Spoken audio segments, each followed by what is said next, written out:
Em 2018, durante o processo eleitoral, Lula entregou o Brasil na cadeia para Bolsonaro. E Bolsonaro foi muito útil para os interesses do PT, para os interesses daqueles que pensavam como José Dirceu, que o Brasil devia sangrar nas mãos de Bolsonaro. E efetivamente, o Brasil sangrou nas mãos de Bolsonaro. Foram 700 mil mortes. E dessas 700 mil mortes, se tem sim as pressões digitais de Bolsonaro, também tem a contribuição direta ou indireta, não sei como é que poderíamos catalogar, de Lula por conta exatamente disso que é um fato, está na história. E Bolsonaro se tornou um adversário interessante para o jogo das narrativas petistas. Em 2022, primeiro turno daquelas eleições, o Bolsonaro, que se diz tão inimigo do PT, se calou para o jogo sujo que o PT fez, para o terrorismo eleitoral daquele primeiro turno, e por medo de ter uma outra alternativa, de uma outra opção, disputar o segundo turno com o Bolsonaro, que venceria tranquilamente o Bolsonaro, porque Bolsonaro perderia até por 5. Essa é que é a realidade. E diante disso tudo, eu tenho visto uma, uma forma, vamos dizer, de ver a coisa, que é a seguinte: tudo bem, Bolsonaro se complica judicialmente, ele de fato, né, acabou morrendo pela boca, né, ele revelou os seus intentos, está tudo certo.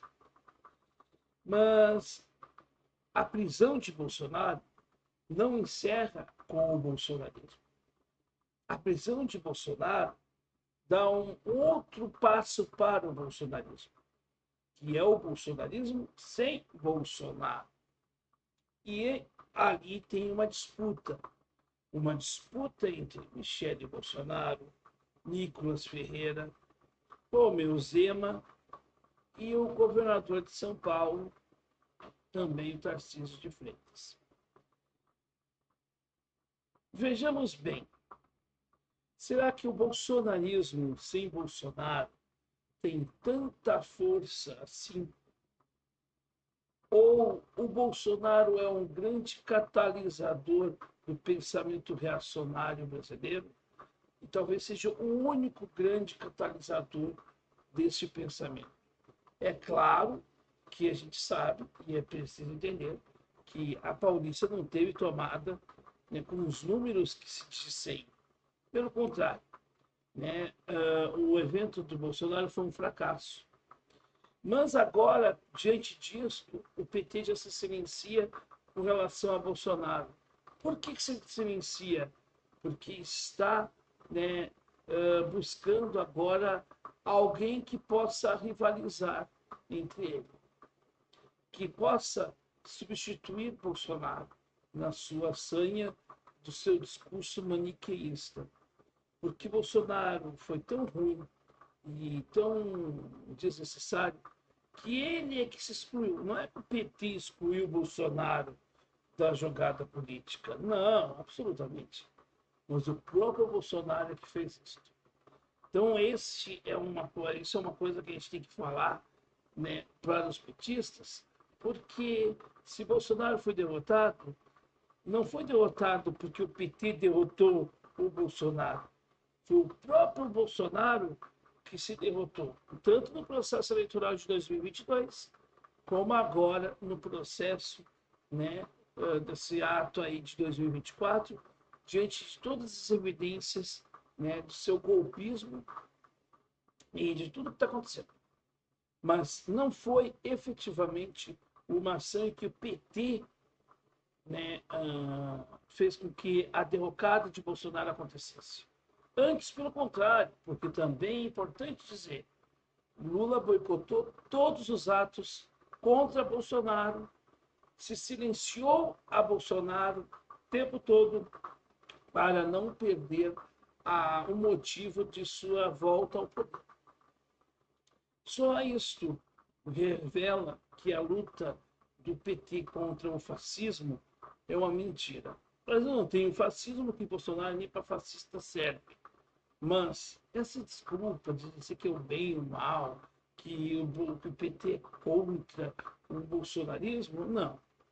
O PT se diz contra o bolsonarismo e faz um jogo cênico de que é contrário ao bolsonarismo, até aqui porque lhe convém, mas já terá que substituir